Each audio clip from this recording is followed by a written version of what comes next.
Salam alaikum la famille des Z, j'espère que vous allez bien ainsi que tous vos proches. Bienvenue à tous les supporters du football africain pour cette nouvelle vidéo et on va décortiquer le groupe E des éliminatoires à la prochaine Coupe du Monde 2026, zone Afrique. Après avoir fait le groupe A, B, C, D, on va se pencher sur ce groupe qui a une particularité, c'est qu'il n'y a que 5 équipes. Comme vous le savez, l'Érythrée s'est vu retirer la participation de ce mini tournoi pour rejoindre la Coupe du Monde par manque de moyens financiers.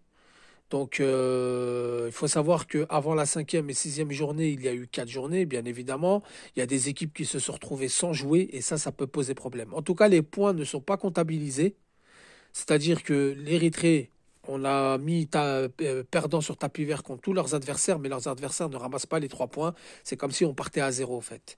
Donc, les amis, avant la cinquième et sixième journée, qui, je le rappelle, aura lieu au mois de mars, date très importante pour les sélections africaines, qui ira en Coupe du Monde, qui se verra ouvrir le chemin, qui pourra faire partie des meilleurs deuxièmes, ça va commencer à ressembler à quelque chose. Et dans ce groupe, après 4 journées, nous avons le Maroc en première place avec 9 points. En deuxième position, la Tanzanie qui s'est qualifiée pour la Coupe d'Afrique des Nations au détriment de la Guinée-Conakry, deuxième avec 6 points. En troisième position, le Niger avec 3 points. Quatrième position, et surprenant de les retrouver loin derrière, c'est la Zambie avec 3 points. Cinquième position, le Congo avec 0 points. Comme je vous ai dit, l'Érythrée, de toute façon, finira avec 0 points vu qu'elle s'est fait retirer à la participation de ce mini-tournoi. Donc les amis, quand on regarde de près dans ce groupe, on est tous unanimes là-dessus. Le Maroc ira en Coupe du Monde. Voilà, pour moi, c'est déjà validé à 99%. C'est vrai que le football, c'est pas une science exacte. Le football, voilà, c'est aussi mathématique. Donc mathématiquement, ils ne sont pas qualifiés. Mais quand on regarde de près, déjà, c'est le meilleur effectif ou l'un des meilleurs effectifs d'Afrique. Très solide, très costaud. Première journée, ils n'ont pas joué puisqu'ils devaient rencontrer l'Érythrée. Deuxième journée, ils vont battre la Tanzanie en Tanzanie, à Dar es Salaam, 2 buts à zéro. Et c'est pas facile d'aller s'imposer là-bas. C'est très rare qu'ils perdent à domicile.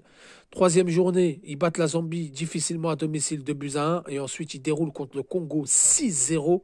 Donc il faut savoir que le Maroc a reçu le Congo. C'est compté comme un match extérieur, mais ils les ont reçus à domicile.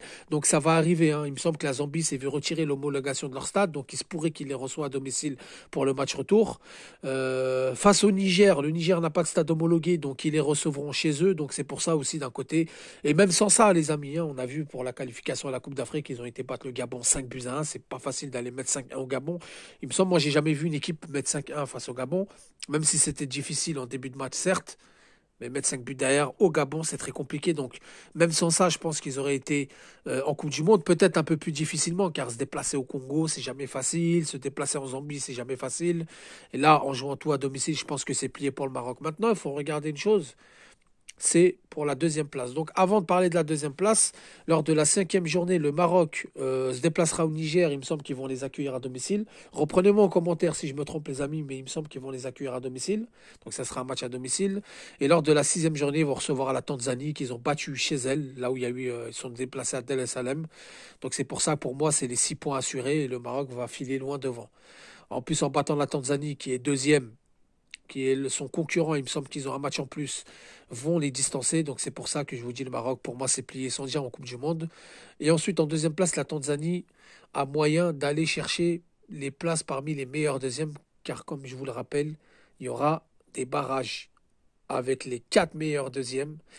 Le meilleur de ce groupe fera un barrage intercontinental au mois de mars 2026. Donc la Tanzanie a les moyens, à condition de faire des très bons résultats. Quand on regarde, elle s'en sort pas trop mal. Elle va battre le Niger lors de la première journée, 1 but à zéro. Ensuite, bon, elle perd à domicile contre le Maroc, 2 buts à zéro. Troisième journée, ils doivent jouer contre l'Érythrée, ils ne jouent pas. Quatrième journée, ils vont battre la Zambie 1 but à zéro à l'extérieur. Donc cette défaite face au Maroc leur a fait très mal.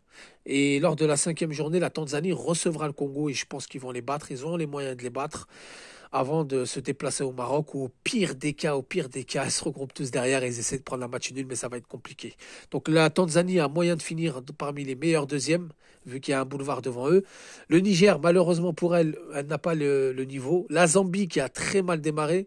Pourtant, la première journée, ils ont gagné 4 buts à 2 à domicile contre le Congo. Deuxième journée, ils vont perdre sur le fil au Niger 2 buts à 1. Ensuite, ils vont perdre au Maroc sur le fil 2 buts à 1. Ils ne sont pas ridicules, hein. Quatrième journée, ils perdent à domicile contre la Tanzanie. Donc moi, je vois mal la Zambie revenir. Lors de la cinquième journée, ils devaient jouer contre l'Érythrée. Ils ne vont pas jouer. Et lors de la sixième journée, ils vont se déplacer au Congo. Là où ils pourront ramener quand même les 3 points, même si ça va être difficile. Donc la Zambie, je pense que c'est mort pour eux. Ils ont mal démarré. Le Congo, j'en parle même pas, ils ont 0 point. Le Niger, ça va être compliqué. Donc la Tanzanie a une carte à jouer parmi les meilleurs deuxièmes. Donc voilà les amis pour ce groupe. Premier Maroc, 9 points. Je pense qu'il y a un boulevard devant eux, c'est fini pour les autres.